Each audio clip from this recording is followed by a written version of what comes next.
ezoteričnega društva Arhelika danes v našo družbo prihaja Anita Reher.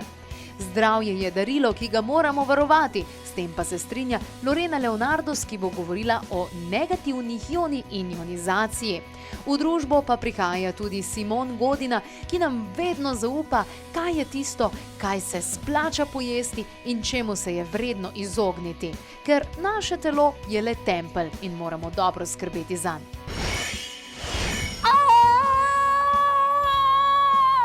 A ste že kdaj pristali na mizi zaradi tega, ker je bilo na tleh nekaj, kar vam ni ustrezalo? Je bilo nekaj, česar ste se bali pravzaprav. Ja, strah je kar zanimiva stvar. Dajmo pogledati, kateri strahovi, ki so potem že pravzaprav fobije, so najpogostejši.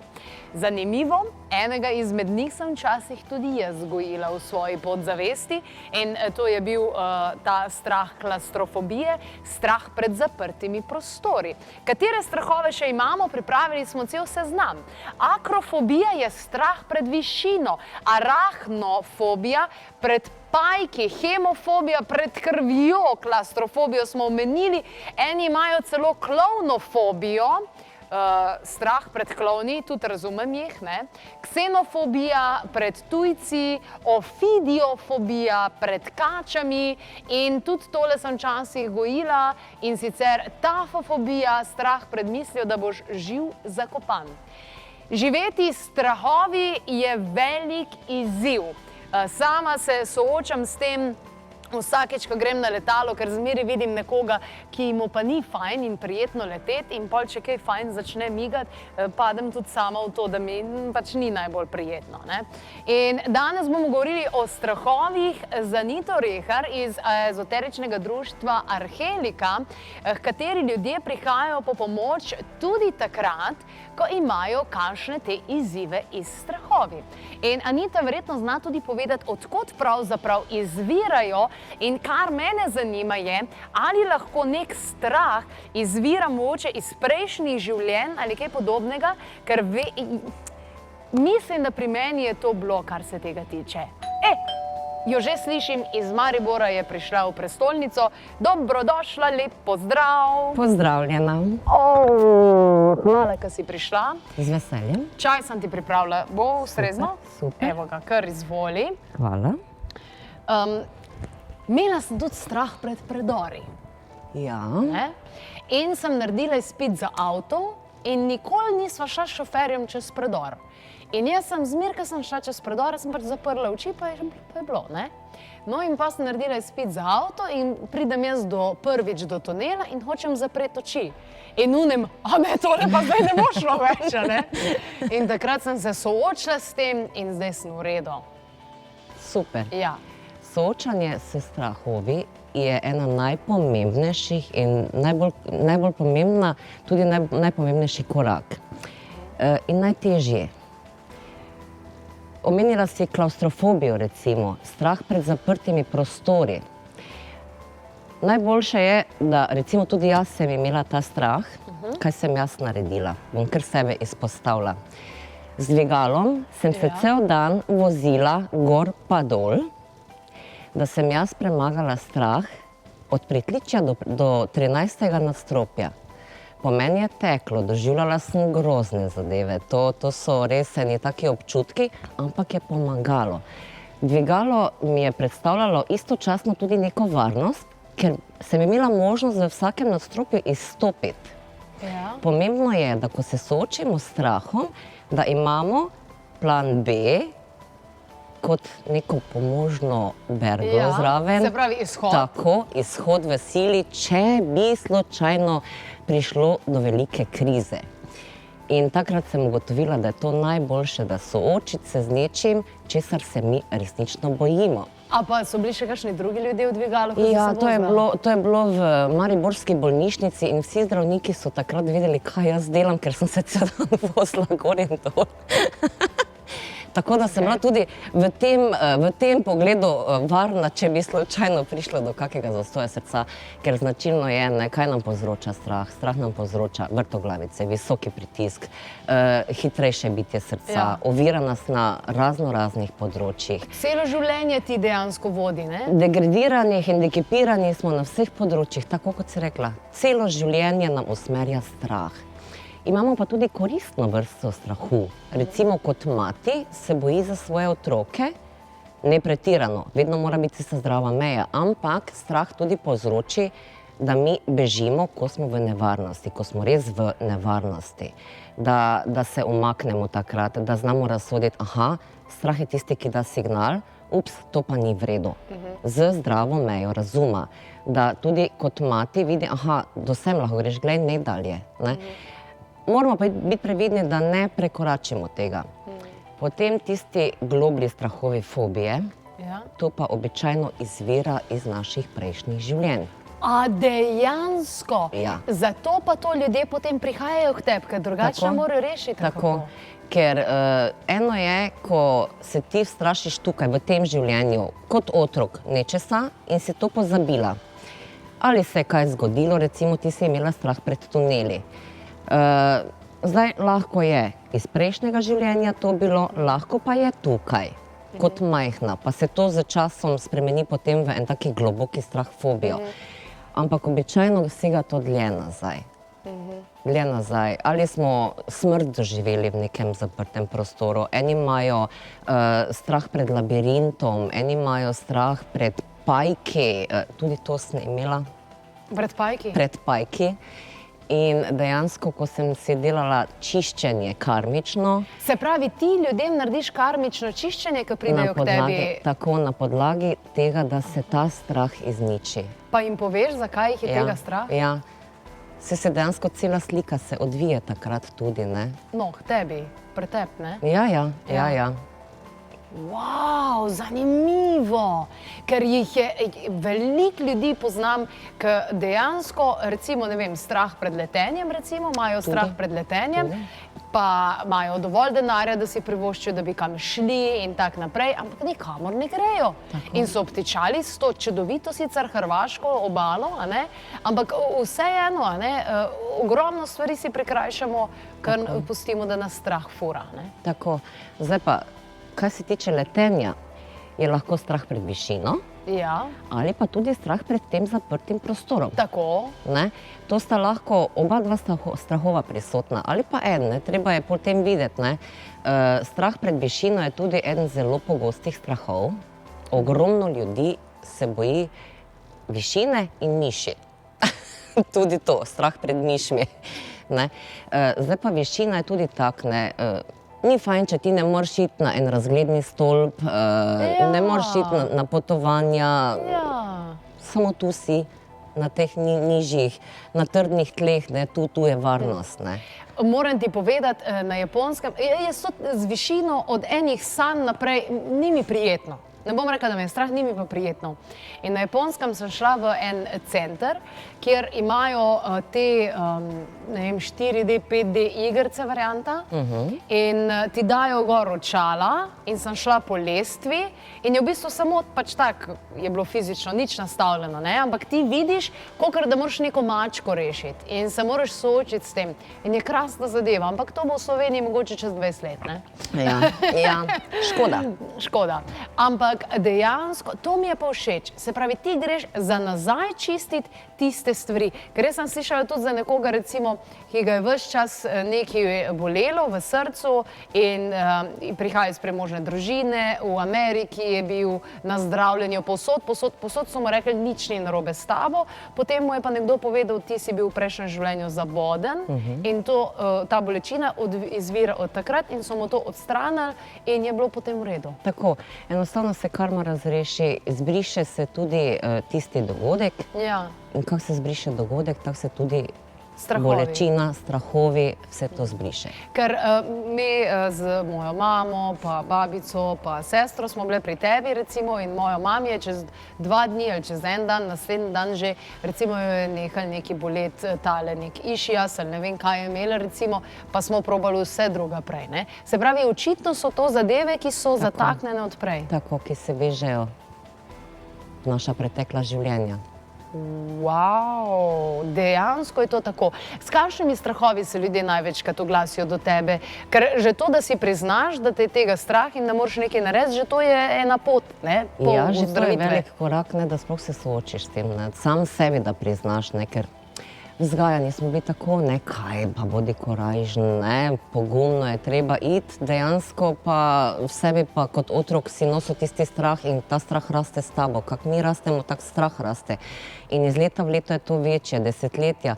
Ljudje so potem pri 40-50 letih tako zagrenjeni zaradi tega strahu, pa ne upajo niti nikomur prav povedati. In soočiti se s tem, je kar velik korak. Tako da potem, ko se s tem soočimo, takrat lahko zadevo tudi rešimo.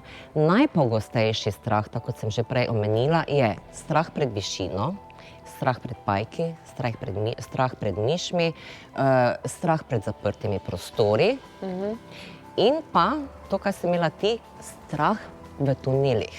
V tunelih. Ja. Pa to radi gradimo. Ja, pa toliko so pomembni, ne, za hitrejšo pot, recimo, ne. To so eni najpogostejših strahov. Imamo ene podatke sicer iz Združenih držav Amerike, kjer so pod najpogostejše strahove navedli tudi strah pred odprtimi prostori. Zanimivo, ne? Zanimivo. To pa res. No, taka stranka še k meni ni prišla. Aha, da bi jo bilo strah odprtih prostorov. No, se verjetno do Maribora niti ne bi prišla, ne? Če bi jo bilo strah pred tem. Odrasli in otroci, tukaj lahko vidite kar visoki odstotki ljudi z določenimi fobijami so in ali to potem, ko pridejo, pa to popucajo, ali ti ljudje potem govorijo tudi o tem, da se jim, ne vem, zdravje zboljša pa tak, ne, ko smo rekli, da je to povezano. Tako, seveda, definitivno potem se tudi zdravstveno stanje stabilizira. To je veriga, ki potegne vse za sabo. Strah je čustvo. In čustva vemo, kaj naredijo z našim telesom, ne. Strah, ko se aktivira, sproži kisline v naših možganih. In te negativne kisline, kisline se prekomerno proizvajajo in s časoma tudi, če je to pogosto, poškodujejo epifizo, hipofizo, informacije grejo po telesu, spominske celice so prepojene s tem strahom in je to težko živeti tako dolgo s tem. Jaz sem enkrat, no, vse je bilo grdo, ampak je uspelo enega prijatelja, ki se je zelo kač bal. Jaz sem imela kača včasih, kraljevega pitona, pol je nažalost preminul. 40 let prezgodaj. Skratka, tista kača, ta piton je ogromno ljudi pozdravil strahu pred kačami, in zanimivo, imamo to kar tak noter, ampak bolj me zanima, na kakšen način to poteka. Recimo, ljudje pridejo k tebi in kaj se pol vidva pogovarjata? Pogovarjata se ali nič ne pogovarjata? Ja, steče pogovor. Predvsem je treba dosti govoriti o tem strahu, ker s tem na podzavestni ravni damo vse te dogodke, da se vsi dogodki, kaj jih je oseba doživela, koliko god se pač spomni, da se to osveži, da se to v zavestni prenese, da se ti občutki odprejo in se potem to zbriše. Da se prečisti, ko vidim, da je pa zdaj mera polna, da je to, da je to dovolj, koren smo potegnili ven in potem steče čiščenje. Aha, se pravi pogovor, čiščenje, potem gre pa domov? Ne, potem pa po čiščenju se pa takoj primerja. Recimo strah pred višino. Nekdo, ki ima strah pred višino, že sama misel na višino naredi vrtoglavico. Po čiščenju te vrtoglavice ni. Ko pomisli potem na isto sliko, ostane v centru, umirjen, tako da ni. In potem je potreben test. Enim zadostuje enkrat, eni pa morajo še pol, 2-krat ali pa 3-krat priti, da se odvisno, kako daleč sega, pa koliko je oseba tudi pripravljena se soočiti in znebiti tega čustva. Wow. Se ljudem dogaja tudi to, da si strahu ne priznajo pravzaprav, pa jih to mori? Ja, seveda, ne. Samo takim se niti pol ne da pomagati, ne, ker najprej si je treba priznati. Ker recimo jaz poznam eno gospo, ki je rekla, mene tako zanima, kaj sem bila v prejšnjem življenju, pa kaj sem delala, pa tako naprej. Pa je mislila, da nima nobenih nekih takih izzivov, potem pa je v bistvu ugotovila, ja, se res, pa mene je strah tega, pa to se mi ponavlja, to je zaradi tega in potem je to spucala in je bila v bistvu veliko bolj osvobojena. Seveda, ne, ker damo vse te okove od sebe v stran. In potem smo končno svobodni. Lahko končno zadihamo, sproščeno, svobodno, umirjeno. Lahko gremo na potovanje, nekomu se lahko peljemo sami, pa opazujemo okrog sebe naravo. Ne rabimo se zdaj bati, ki bo zdaj kakšna kača prišla ven, ne? Kaj pa recimo strahovi, kot so recimo, ne vem, strahovi, da ti starši umrejo, ali pa da se partner ponesreči? Ogromno ljudi ima strah pred smrtjo, ja? Ja. Strah pred smrtjo pa izvira zaradi tega, ker ljudje napak sprejmejo smrt. Ne vejo, kaj je to. To je strah pred neznanim. Ja. Jaz to tako poimenujem. Ker ko se soočimo recimo s smrtjo, ko mi se začnemo zavedati, kaj sploh to pomeni. Smrt je dejansko naša najboljša prijateljica. Ja. Zato, ker ko nam nihče in nič več ne more pomagati, nam ona pomaga in nas reši vsega skupaj. In tako jo moramo tudi sprejemati. In ko jo sprejmemo takšno, kot je, če sprejmemo rojstvo, moramo tudi to sprejeti. Nas tudi tega več ni strah, ker tudi te odhode potem lažje razumemo. Razumemo, da duša ne ostane tukaj, ker nekateri se tudi tega bojijo, ne, teh duš in vsega, nekaterim je to scary movie, nekaterim je to grozno sploh poslušati. Ne? Tako da, to so ti strahovi, s katerimi se treba pač soočiti. Jaz imam zdaj eno idejo, pa moram s tabo predebatirati. Pač veliko je verjetno strahov še, ki se jih niti ne zavedam, da me ustavljajo v življenju, ne? In bi si naredila jaz recimo en tedenski eksperiment, mapiranja teh strahov, v tem smislu, da sem malo bolj pozorna in pol jaz s tem seznamom pridem do tebe ali pa te pokličem ali pa kakorkoli in lahko začneva delati. Ja. Dejansko to tudi tako gre. Tako, da si narediš spisek, ne? Pa pol samo rečeš, gled, to sem ugotovila, to, in potem, ker kako mi dve debatiramo, potem jaz tudi vidim, ali to izvira od tukaj, se ti je tukaj zgodila kakšna taka situacija v zdajšnjem življenju, ali pa ne. Ali pa gre to nazaj. Kaj pa recimo, je to možno, da ženska, ki bi rada postala mama, ki bi rada zanosila in tako naprej, jo je tega strah v podzavesti, kljub temu, da si to želi in pol na podlagi tega ne more zanositi? Seveda je možno. Tudi teh primerov je dosti. Na podzavestni ravni strah pred porodom ali pa strah biti mama. Tudi to je, ne? In pol seveda tu je blokada in zanositev ne steče. Potem ni možno donositi, ne? Recimo, ko pridejo pari k meni, ki ne morejo imeti otrok, najprej preverim te strahove. Najprej to. Da se to razčisti. In to se lahko razčisti? Ja. Se spuca? Treba pač poiskati pol razlog, odkot izvira, kaj se je zgodilo, ne, tako kot pri vseh ostalih strahovih in fobijah. Se pravi, tukaj ne gre za to, da ti samega sebe prelisičiš, da se začneš z nekimi drugimi stvarmi ukvarjati, ampak da dejansko greš do izvora, ti se odstraniš in potem je domino efekt. Tako. To je to. Odlično. Anita Rehar je bila v naši družbi iz ezoteričnega društva Arhelika v Mariboru deluje in zanimivo, jaz bom to naredila, cel teden si bom zapisovala, kateri so tisti strahovi, ki jih jaz opazim, da me še omejujejo, kajti osvobojeno življenje in osvoboditev si zaslužimo prav vsi mi. Treba je vztrajati pri vdihovanju, čeprav misliš, da nič ne dobiš v telo, so negativni ioni tako majčkeni, da se prebijejo skozi